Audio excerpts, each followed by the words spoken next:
everybody. Welcome back What's to the up? show, man. What's up? What's up? What's up? Hey, how you doing? How you doing? What's up? I'm gonna let you do your thing. And I'm gonna.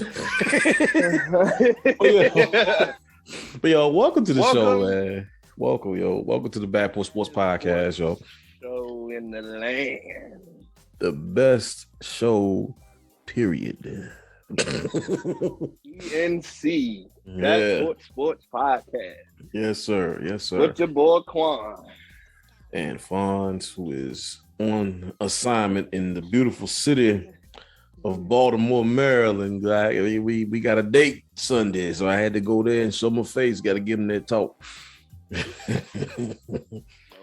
in the beautiful city of New York. You about 2 hours ahead of me. Even though it look like two different types of day. You know, it's nighttime. Wow, man, we on the same coast.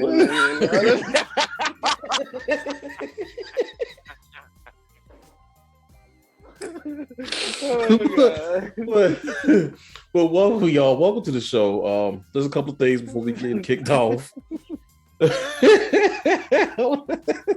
Y'all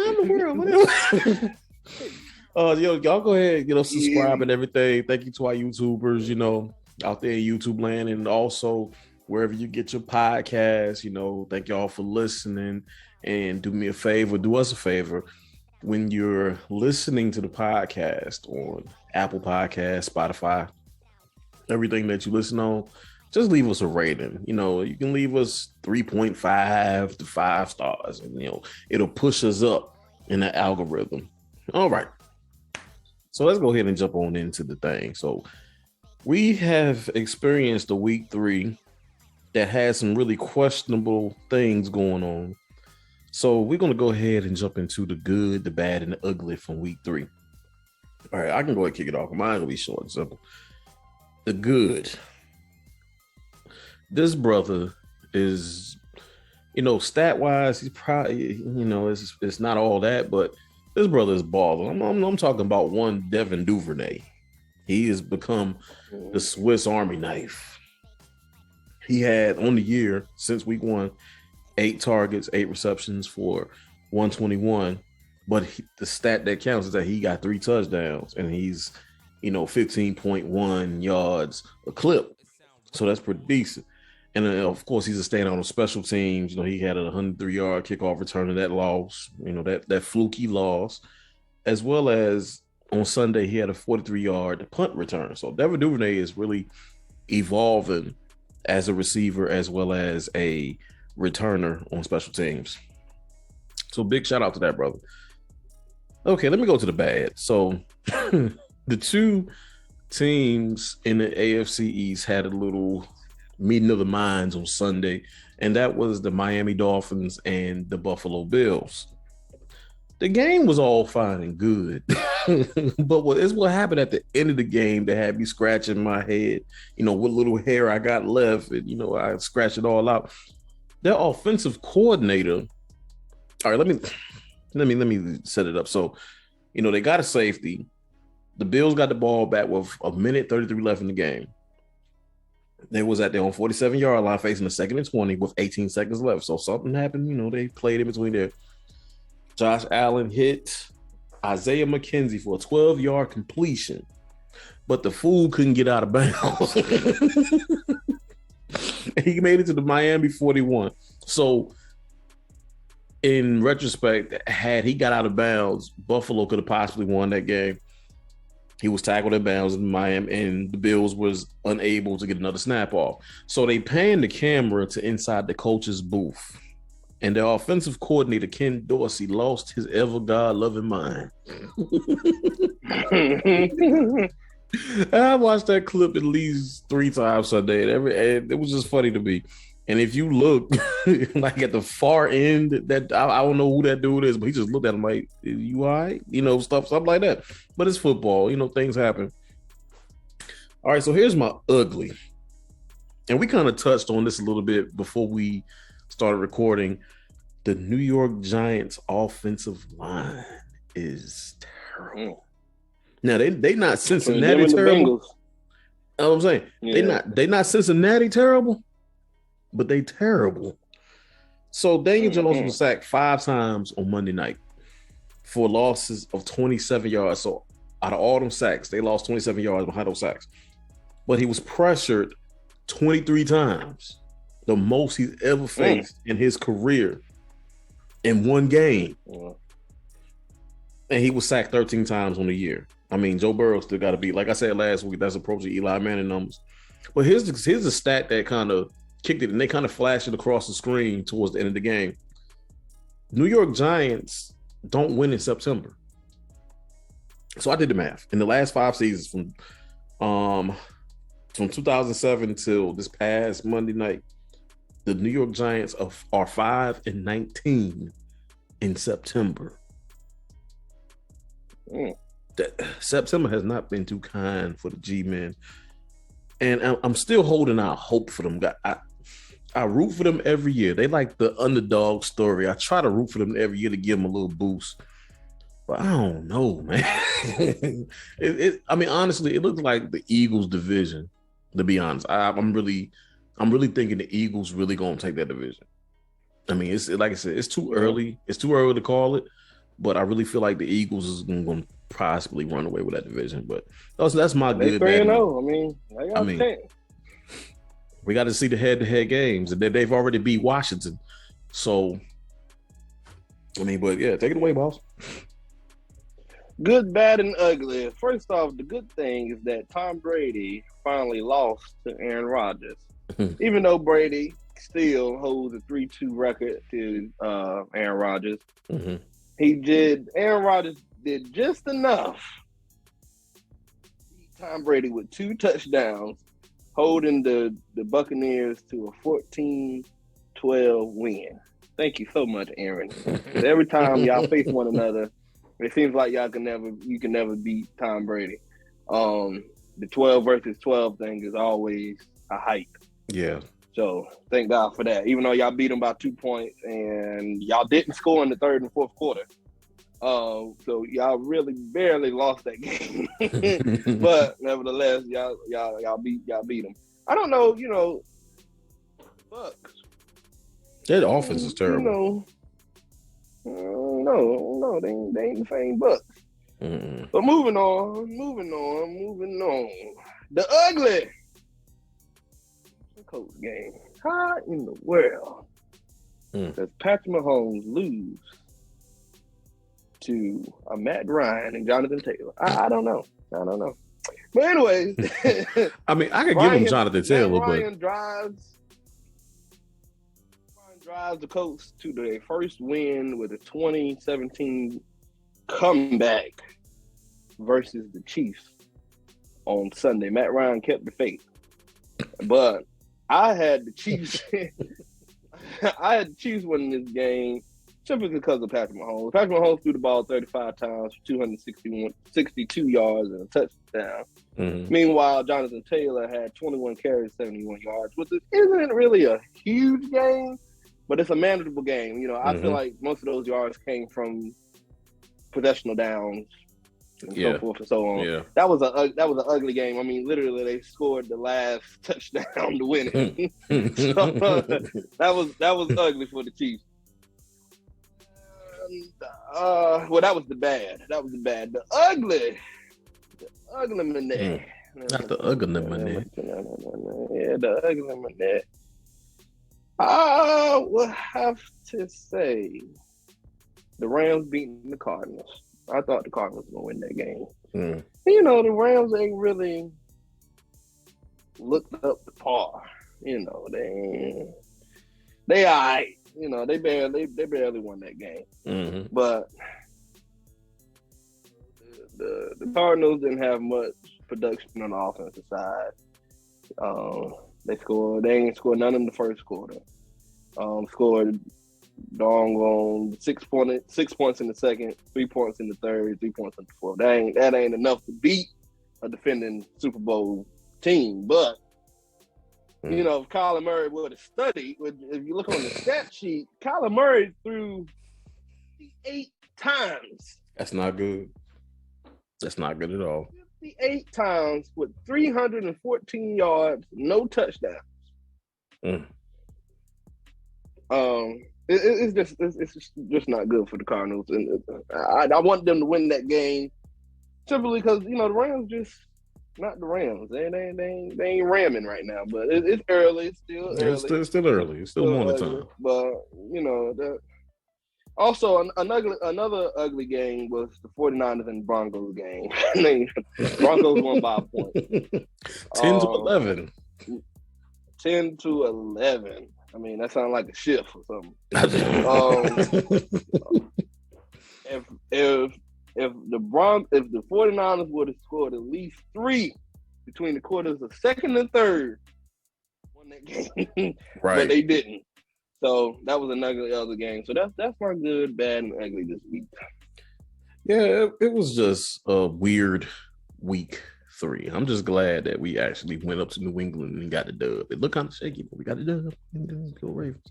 Yeah, I mean, outside of my Steelers losing horribly to the Browns, which that goes down as another ugly game. That was terrible. We lost to Jacoby Brissett. Jacoby Brisket, boy. Golly. No Baker Mayfield. Nick Chubb rushed for 113 yards. They fed the rock. Y'all cannot stop the run at all. Mark Cooper had 7 receptions, 1 yard and a touchdown. And that's not even what beat y'all. That ain't even what beat y'all though. No, that ain't even what beat us, man. It's just we can't score. We cannot score. If you look at where we throw the ball at, I seen something yesterday where it shows, on the field where we target our passes at. It's on the sideline. We don't target the middle of the field. Why are we not targeting the middle of the field? We target the sideline. Big shout out to George Pickens making that catch, even though they played him close. I've seen a lot of memes with that, catching the L and that all that stuff. That was funny. But big shout out to him. That was a good catch. Get our receivers involved. We can't depend on Najee Harris and this horrible offensive line. Somehow, Matt Canada got to go. Need to go back to Canada. I knew it. But it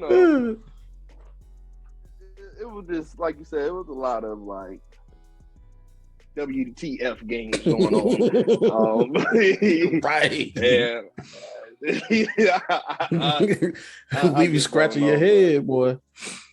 Well, yeah. I just hope this week coming ain't gonna be so weird.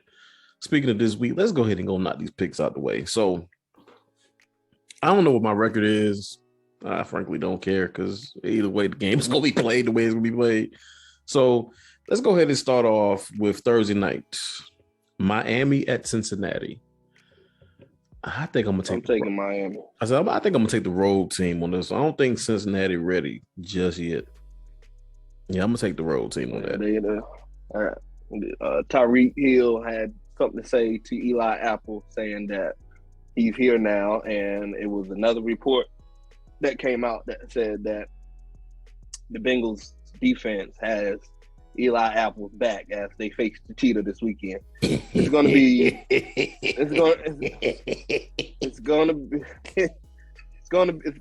a tough game. If Cincinnati win, if Cincinnati can somehow contain both Tyreek Hill and Jalen Waddle, they got the best defense in the AFC, hands down. Yeah. I don't know whether they can do that. I don't think so either, man. So, all right, so we got an early morning game on Sunday at 9:30. It's going to be the Minnesota Vikings versus the New Orleans Saints. I'm taking the Saints marching in London. I'm gonna have to go with. I'm gonna go with the Vikings. Okay. So this next one is it might. Okay, it's Cleveland at Atlanta. I'm taking Cleveland on that deal. I hope Atlanta whoop up on them. But I bet you do. honestly, I'm gonna take Cleveland too. Yeah. They got a good rush. They always gonna have a good run game as long as Nick Chubb is there. Right. And right now, my brother got 62 carries and 341 yards or 4 tubs this season. Oh yeah. Meanwhile, my man Marcus Mariota only got, well, he done threw the ball 79 times this season for 640 yards, 3 touchdowns. Right. Amari Cooper and Nick Chubb over there in Cleveland, they playing manageable possession football. Mm-hmm. So I think they win this game. But I wouldn't be surprised if this is a rather close one, though. I wouldn't sleep too much on the Falcons because the Falcons, they show up and then they die down. I mean, honestly, I think they in a rebuild though. Like I think Atlanta is rebuilding. Yeah. I mean, yeah, they are. Okay, so up next we have the Commanders at the Cowboys. I'm gonna reluctantly take the Cowboys on that one. Well, the Cowboys are favored to win this game by 3 or more points. Mm-hmm. And is that Dallas? But I don't know, man. If it wasn't for that pass interference call with the New York Giants Monday, I believe the Giants would have won that game because momentum was on their side. It was driving down the field. They had a great pace going on. The referees called a horrible call. Oh yeah, but I'm not confident. And I'm gonna take the Commanders. I'm gonna take the Commanders. So Washington for the upset? Yeah, Washington for the upset, man. Okay. Carson Wentz, he got 7 tubs. He almost got 1,000 yards passing. I'll take Washington, man, because at the end of the day, Cowboys, they got that Cooper Rush, whatever his name is, out of Cooper Rush, whatever his name is. They got him at quarterback, and I don't got faith in them guys. I will take the Commanders. All right. So up next we have the Seattle Seahawks at the Detroit Lions. I'm taking the home team on that note. Yeah, I'm gonna take the Lions too. The Lions too. They play, even though they ain't getting it together. They playing at the high level for real. Okay, this one, Tennessee at Indianapolis. I'm going to pull for the home team on this one. I'm taking Indianapolis. It's going to be a battle who can run the ball battle between Jonathan Taylor and Derrick Henry. Right. This game right here probably one of the longest, slowest games that we have ever seen. Facts. Because the Giants and the Cowboys game started slow. It was like 6-6 and like it's funny. It's funny watching the battle of the bottom feeders, those type of games, because they start off so slow. The battle of the bottom feeders. Yeah, but I'm going to say the Colts, they got an edge on this game because they got an experienced quarterback. I'm sorry. Ryan Tannehill been in the league for a while now. I'm still not a huge fan of this guy. No. I don't understand how he's still the quarterback. They need to start Malik Willis back there, that rookie quarterback that they drafted. That guy's special. But until then, I'll say that, and being that the Colts got they offensive line is probably a little tad bit better than the Tennessee Titans. Right. And Jonathan Taylor just had a good game, so yeah, I'm gonna take the Colts. Okay. So up next we have Chicago at the Giants. I don't know, man. Giants, see, y'all home, but see, y'all ain't really home. Yeah, right. I mean, y'all favored to beat. Y'all favored to win this game by 3 points or more. Y'all can somehow protect Daniel Jones and get that production that y'all got from Saquon Barkley in the first week of the season. Y'all win this game by a long shot. Oh, but yeah, hands down. The Bears, I mean, I don't know, man. I'm gonna say the Giants. I'm still going with the Giants. Yeah, same. I'm gonna take the G-Man too. All because until I see what I can see from the Bears. I like the Giants defense a little bit better, even though they're giving up a lot of yards to tight ends. But Yeah. I'm a rock with the Giants on this one. This one gonna be actually be a good game here. The Jacksonville Jaguars at the Philadelphia Eagles. Do the Eagles take their first loss? Or do the Jaguars come back to earth? That's the question. I don't think so. I think the Eagles go 4-0. I'm taking the Eagles. Yeah, I mean, conventional wisdom says take the Eagles, but because I'm a contrarian by heart, I'm gonna say Jacksonville for the upset. I like what they're doing now. They shoring up the defense.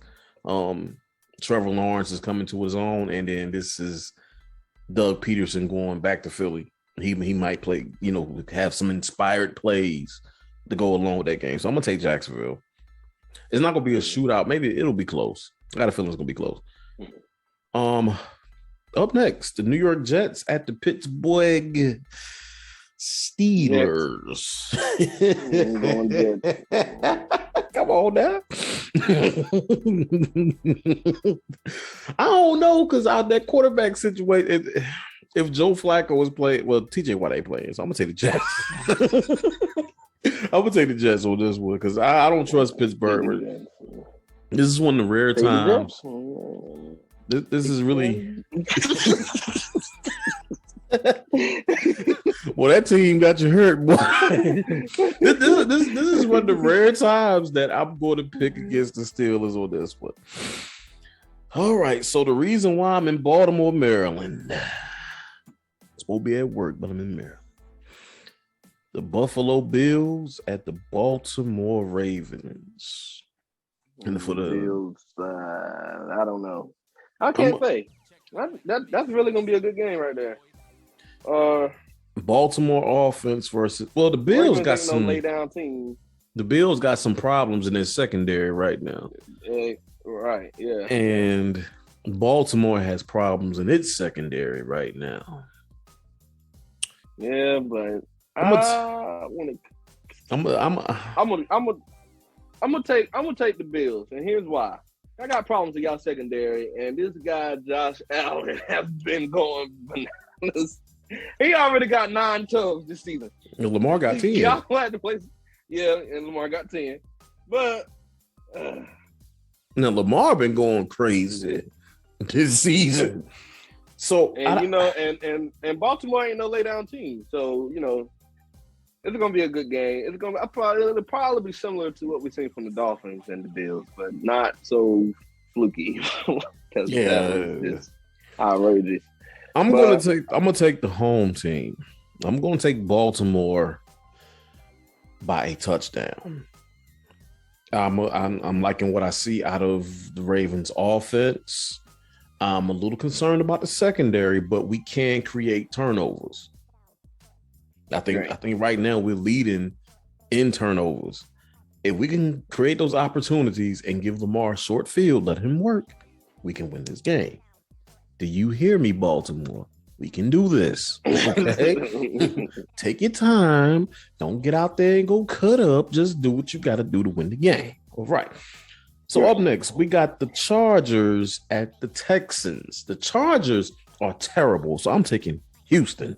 I wouldn't be surprised. Yeah, I wouldn't be surprised Houston might be able to pull this out. I'm definitely taking Houston. The Chargers just lost at home to the Jaguars in a bad way. And plus the Chargers are hurt. I think Joey Bosa, he's out for a little bit. They got injuries in that defense, especially the interior defense. Oh, yeah. Houston all day. Up next, we had the Arizona Cardinals, and I'm going to have to remove Kyler Murray as my starting quarterback of my fantasy team because he ain't getting it done for me. The Arizona Cardinals at the Carolina Panthers. I'm taking the home team. I'll take Carolina. Yeah, I'll take Carolina. Yeah, I'm taking Carolina. I'm not convinced. And this one is a no-brainer. The New England Patriots at the Green Bay Packers. I'm taking Green Bay because we don't know what's up with their quarterback. It could be Ryan Mallett starting come Sunday. Oh, yeah, I forgot. Yeah, I'm taking the Packers. Yeah. Up next, we have the Denver Wilsons at the Las Vegas Raiders. I'm going to make a declaration right now that the Raiders going to get their first win. And I concur to that. Raiders going to get their first win. I totally agree. Yeah, I totally agree. This one could be, now this next game could be good or bad depending on the person. The Kansas City Mahomeses at the Tampa Bay Brady's. Now, the Buccaneers supposed to be home, but of course we know this hurricane is down there in Florida right now. Right. So I don't even know where they're going to play at. Prayers up to everybody that's in Florida. Right, for real. That's dealing with this. I'm going to say Kansas. I like Kansas when it comes down to prime time games. They're the last game of the day. Most of the time, they are pretty sharp. They're not a team you want to face on NBC live for the last game at 8:20. I'm going to take. I'm still recovering from last year. Just because, first off, the Buccaneers haven't been looking like the Buccaneers. Yeah, the Buccaneers that we know that can score points and their offense is terrible. Their offense is not clicking right now, and I believe Tom Brady is going through a divorce. So he just is dumb. You got a supermodel wife. He's a little butthole about that, and I've been keep him in prayer. But how they said, let's keep him lifted up in prayer. You know. Right. But I'm gonna take the Chiefs. I don't think the Chiefs can win. I see. The thing is, and with all that being said, with the hurricane and with offense, right? And it's just a lot. It's a lot of factors. Really prepared. I don't even think they're practicing at their facility right now. So right, I think that's a huge change for. Yeah, that's a huge change. They did with the Miami. Yeah. To practice. Yeah. See, if it wasn't for the hurricane, this would actually be Patrick Mahomes versus the Tampa Bay defense again. And then this is a Super Bowl rematch. Pretty much, yeah. Like Tampa Bay's defense kind of stepped it up in that second half against the Packers, but I'm a roll with you on this one. I'm gonna say Kansas City because it's a lot of influx with that particular game. All right, so the last game of the week, the Rams at the 49ers, Monday Night Football. Who do we have here? I'm going to go Rams. Yeah, I think even though the Rams are stumbling out the gate, I do think they're the better team right now. Right. So I'm going to take the Rams too. Okay, so that's been the picks. So, y'all got to forgive me because I don't have my screen set up and I'm not about to stop to do that. So what we gonna do? Okay, so what we gonna do? We could go ahead and share with y'all the leaderboard, and I might want to put it on the bottom of the screen. All right, so my guy Keith, he actually led the pack this week. Like he got 10 wins and 6 losses. Like how in the world you do that? Up next is El Shiesty with 7. As a matter of fact, it's a 3-way tie for second. You got El Shiesty, Quan Fons, that is you, and Life. And then it's a 2-way tie for third is myself and my man James. And of course, bringing up the rear is Jay Shine, Jennifer, Cowboy fan. So right now this week she's bringing up the rear. So hopefully next week we man, let me tell y'all something, man. This week was crazy. It's all right. This week was crazy.